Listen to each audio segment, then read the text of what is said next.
What's good, y'all? You just watched us from the Game Short. This is D Kerr. Obviously, I'm not as hyped just because I'm such in awe for these pairs. I copped exclusive access about 2 weeks ago, and obviously, these aren't moldy, thank God. Shout out to the sneaker gods and Nike for not being like that.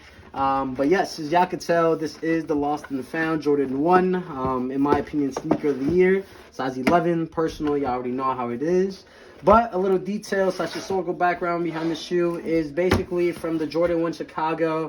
These were always reminisced in the 80s as something you could find in mom shops or whatever way you got to say it. And they could cop them for $60, sometimes even $64.99, which is something that, here you go, on the box, $64.99. So, as y'all can see, it's definitely a little throwback and a little homage to the ways in which the Chicagos were a part of the sneaker game back in the 80s and 90s.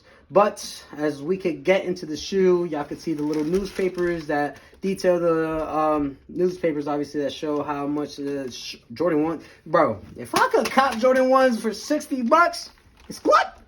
Like, what? These, you know what? I digress. But anyways, as we get into the shoe, we see, oh my lordy lord. Shout out Sensei Scoop. But as y'all can see, these are the Lost and Founds. For everyone here, non-moldy. Yeah.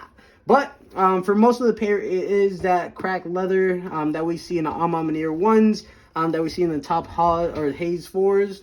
But the leather is actually, it's all right. I feel like you could compare it to any regular Jordan 1. But obviously, these are Chicago colorway, something that's very classic, something that I've always wanted in a collection. But obviously, once you see those Chicago prices, you know, that deters me, you know. Paying a K is not enough. But as y'all can see, y'all could see those little hints of vintage on the sole as well as around the shoe. And then we have the little black and white shoelaces. For me personally, I might take the white ones just because it's more versatile. But obviously, if you want to go to a darker look, quote unquote, obviously go with the black ones. Or mix and match if you want to look like a clown. I mean, like a hype beast.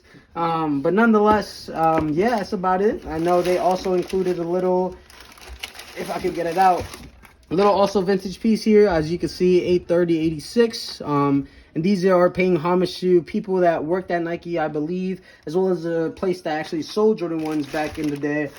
So that's a little good homage there. And going to the left shoe, the same thing here. No mold, yes, sir, ski. But it's definitely a great pair of shoes that I hope to keep in the collection for a long time. I don't plan on selling them just because they've been so much in my radar for these last couple of years in my whole journey as a hypebeast and a sneaker collector. So, yeah, just do it for the culture. Like, comment, subscribe. And, yeah, till next time. Peace. Bye-bye.